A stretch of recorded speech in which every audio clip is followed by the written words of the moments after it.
In trying to find our future selves, we disregard the power of our present self to be exactly as we imagine. I'm finding out that when it comes to who we are and our imaginative principle, our imagination, we often don't use our mind in a way that actually allows us to create some type of newness within our character, within who we are. And I think many of us want to create new things within who we are. We want to become new in a way or want to improve ourselves up to at least our standard. And I think a lot of us degrade ourselves in reference to our standard because I think a part of us knows that we can achieve exactly what we want, but we actually have to be the ones to do it. And I think that's sort of the bridge that sort of has to be mended. I think we have to pray to catch the bus and run to the bus stop. It's about what we're giving and what we're ready to receive. And if you're truly ready to receive, then you're doing anything to receive that something. And I don't mean that to say we have to put in overzealous effort into becoming as we imagine, but we at least have to give into what we imagine in a subtle way. And one thing I'm realizing is we're already giving into what we imagine ourselves to be through in and throughout. Who we are is just in many ways a collection of thoughts on the same vibration, on the same level, on the same frequency that we call us. And we keep these thoughts repetitive so we keep feeling like ourselves, and I think it's just about acknowledging what it would be like to think from a different level. Like if you want yourself to be more charismatic or you want yourself to be more open, it's about opening your mind. It's about opening yourself. All changes that we want in expression have to first happen through embodiment. We have to change who we are internally in order to express something different externally in a comfortable or unstressed way. And that's why I think it's important to, at the very least, use your imagination. I think that's one thing that I didn't really do for myself a lot is actually use my mind and thoughts to try to better understand or better tune myself to what it is that I actually wanted. And when I say better tune and better understand, I don't even necessarily mean that I'm thinking every thought that comes into my head. I don't think that at all.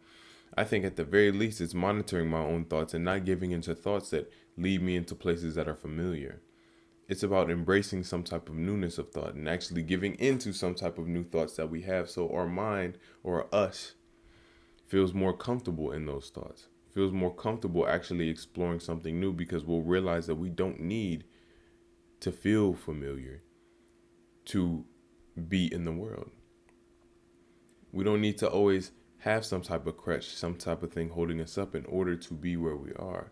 And I think when we're trying to embrace some type of new version of ourselves, it's about the actions that we take. It's about what we're doing for ourselves through and throughout that actually makes it representative of that something. Like recently, I've been making sure that I'm being very intentional with like my meditation, my things that I'm actually doing to contribute to who I am. So whenever I do have lapses of judgment, I know that I'm doing what I can to make sure that I'm aligning myself with what I imagine myself to be or who I am. And I think when it comes to our care, self care, or anything that has to do with us building ourselves up, we need to do so very intentionally. Which is why I'm thankful that Teach Hanley is sponsoring today's video. If you guys are unfamiliar with Teach Hanley, is an uncomplicated skincare brand for men. And they sent me over a couple of items from the Level 1 system that I'll showcase for you guys. First off, the wash, very important. Then we have the AM and PM moisturizers, the AM moisturizer having sunscreen within it, and then a scrub. And when it comes to any self-care or skincare in general, it's always about investing into yourself, investing some type of imagination, like recognizing that there are certain actions that lead to the reality that you want. And many times it's just having a perspective enough that actually allows you to move into that growth rather than staying stuck in your familiarity. And since they're sponsoring this video, they're offering you guys an amazing deal. If you click the link in my description or in the bio, you can get 40% off your first box today, or you can sign up with the link and get 20% off as a member for life. And with the Level 1 system, they're throwing in an extra gift, either an exfoliating brush or a manicure set, one of your choosing. Both are great. I would recommend the manicure set, if anything.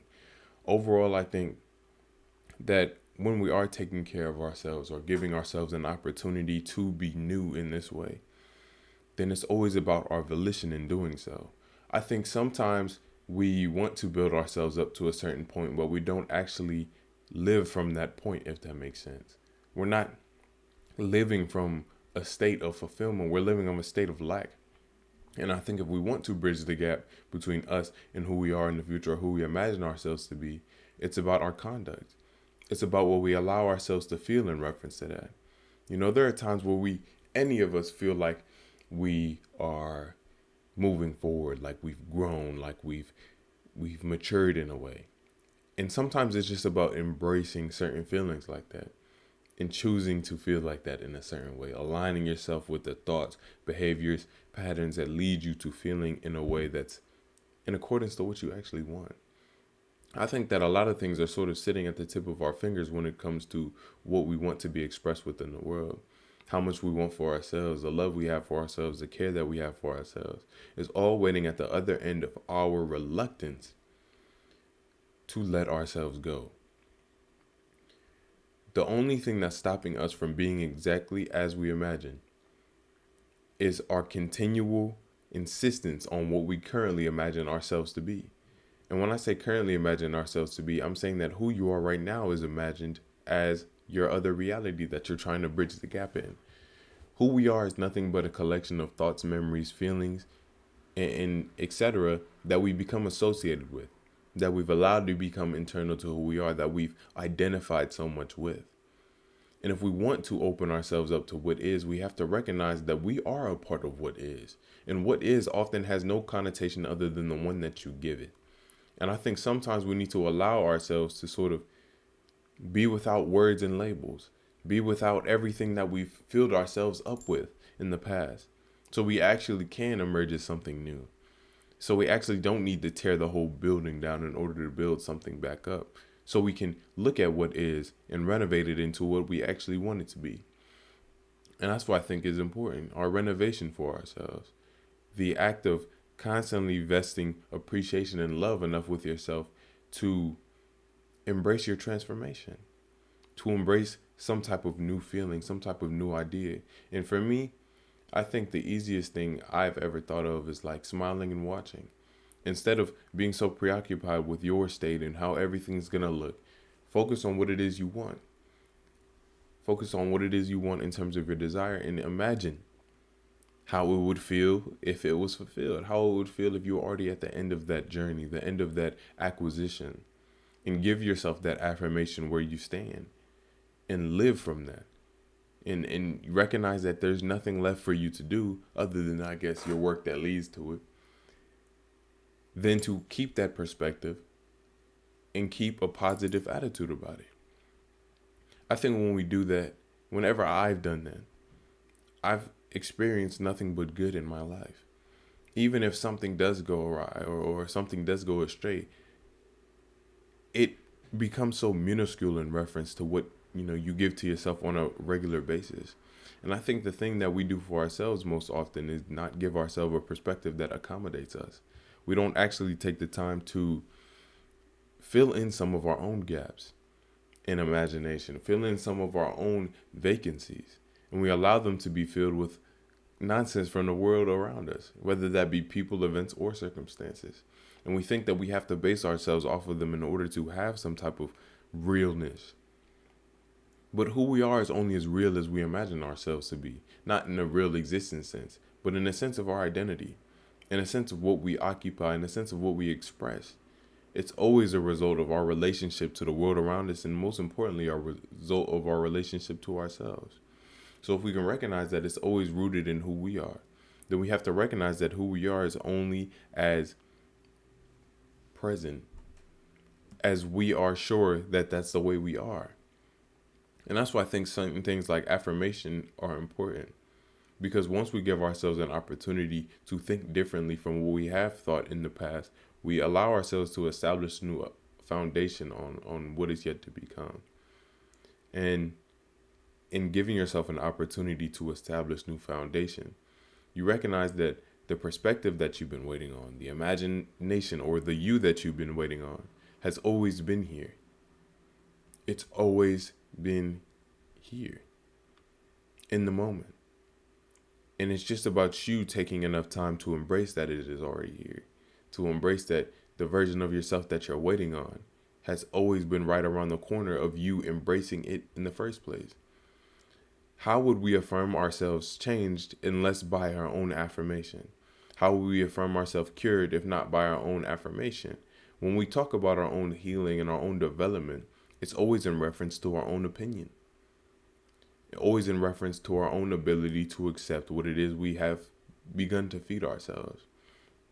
The whole point of affirmation isn't just to say words, but to change your state of being, to change your state of feeling on a regular basis. And once we begin to do that, then it's about embracing the affirmation. And when we say affirmations, it's not like we're saying, oh, I want to be this. We say, I am this. Bridging the gap in our words and bridging the gap in our thoughts. Because once our mind truly accepts something to be a certain way in the present, that's the way it will be.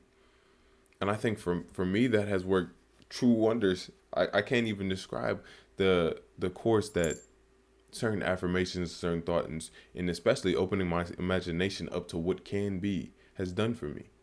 I think sometimes we live so much in what is that our imagination and mental principle has nothing to do but repeat it, but to understand, trying to understand more and more bits and pieces of the past so we don't, but all we're doing is recreating feelings, recreating what we imagine within it. And in that way, we become characteristic of what was the past instead of characteristic of what is yet to come in the future. And when I say characteristic of what to come in the future, I mean, oftentimes I think that our reality or our life experience, what we attract, is always in reference to who we are. It's always in reference to the feelings that we embody. Like if we constantly think that things aren't going to work out for us, if we constantly live in some type of negative mode of thought when it comes to our development, comes to our longevity, comes to anything that has to do with our life, we're going to experience that. And I think that's just truly the way it is, because all we ever experience is ourselves.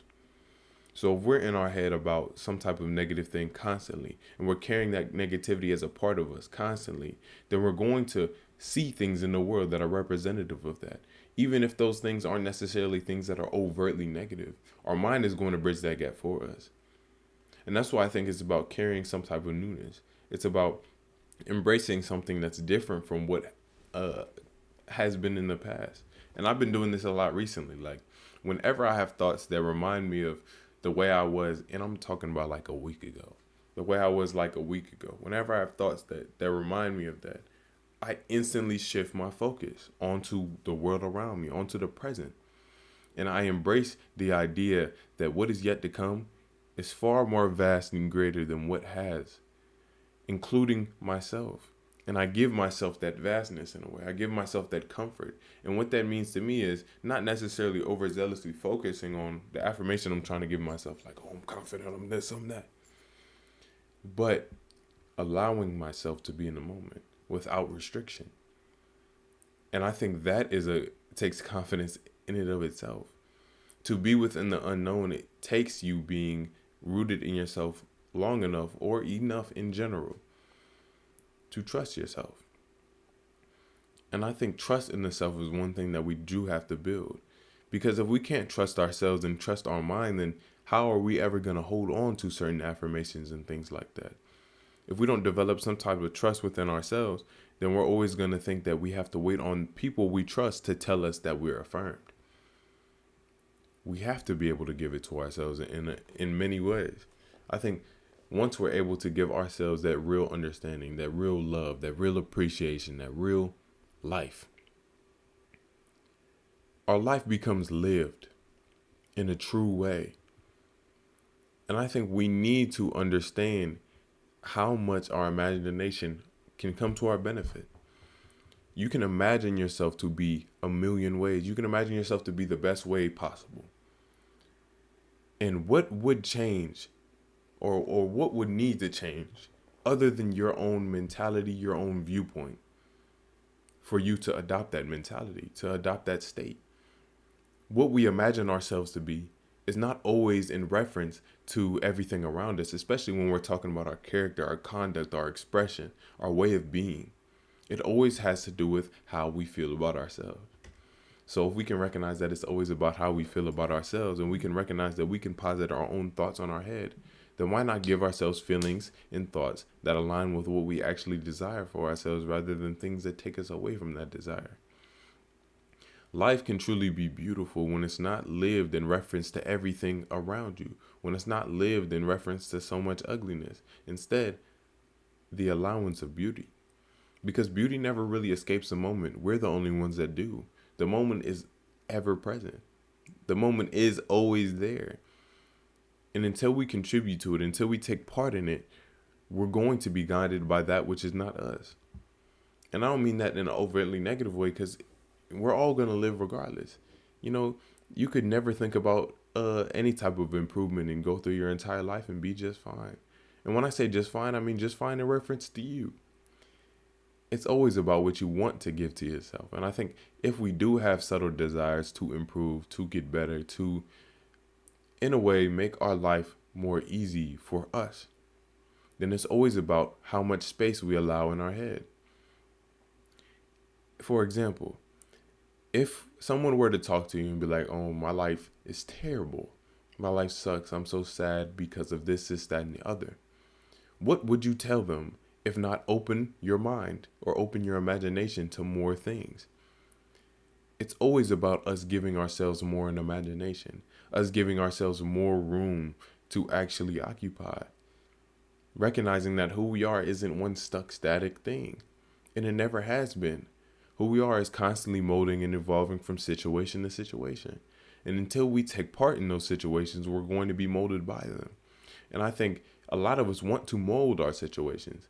And I think the only way to do that is to be present enough to do so. But I don't necessarily think it's about overt control as it is influencing yourself enough to influence the moment. I think that's what it truly is about. Smiling and watching, giving yourself enough affirmation, being grateful for what is yet to come, and acting as if it's already here. Because I feel like once we act as if it's already here and give ourselves all that we're waiting on in the world, then the world begins to give it to us. That's why I made the video, when you expect nothing, you gain everything. Because it truly is our expectations that ground our assumptions. And our assumptions that ground our comforts and beliefs. And if we're able to assume and believe that we're actually where we are meant to be, then we're going to start to do things and think in ways that actually align with that.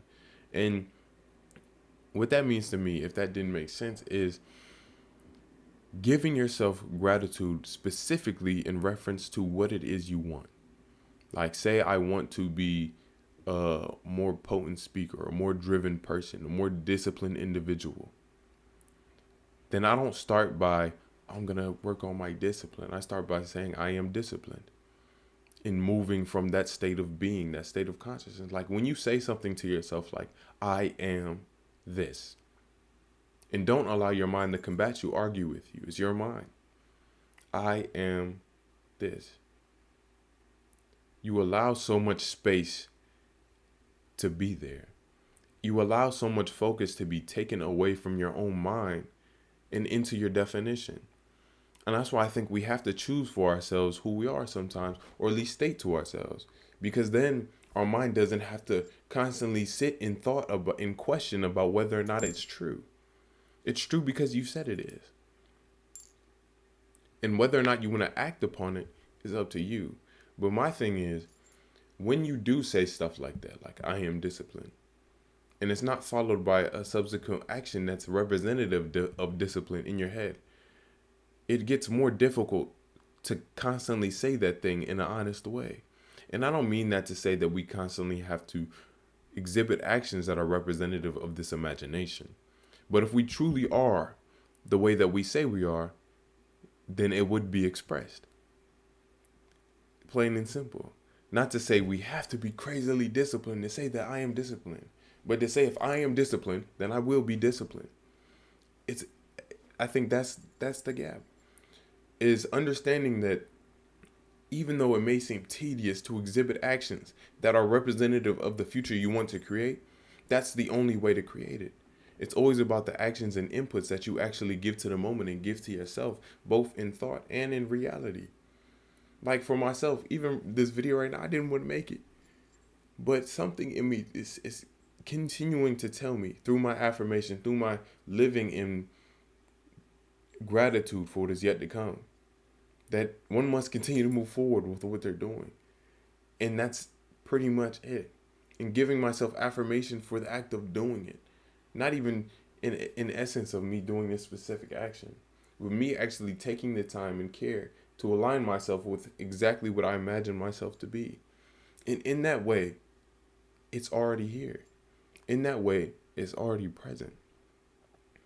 And I think many speakers in the past and many people that I've listened to and internalized have all talked about the imaginative principle of recognizing that your awareness and what you give your thought and your attention and awareness to most of the time is manifest in reality. And even if you don't believe it in a grand universal sense in terms of, oh, if I imagine this car, it'll come into my life. Who you are currently is everything that you imagine yourself to be. Now you can ask yourself certain things like, well, that you can say something like, well, that's not true. I've always been a very angry person. That's because you've imagined yourself to be angry. You've internalized and accepted that certain thing is true. And I only say angry because I used to have crazy anger issues when I was a kid, up until like 13, 14.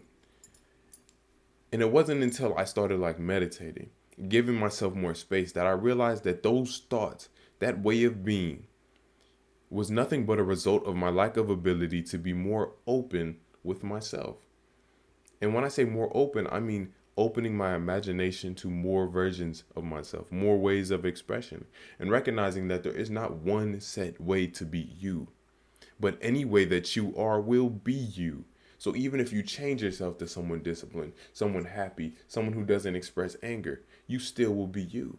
And that's why I think it's important to give yourself love and affirmation, because you're always going to be with yourself through and throughout. So if you made it this far in the video, thank you very much. I appreciate each and every one of you, and I hope you are doing what you can with what you have.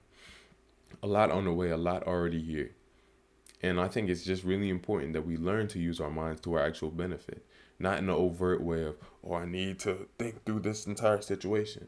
Because I don't think it takes much thought at all, except for the decision of who you want to be and the decision of what you want to experience.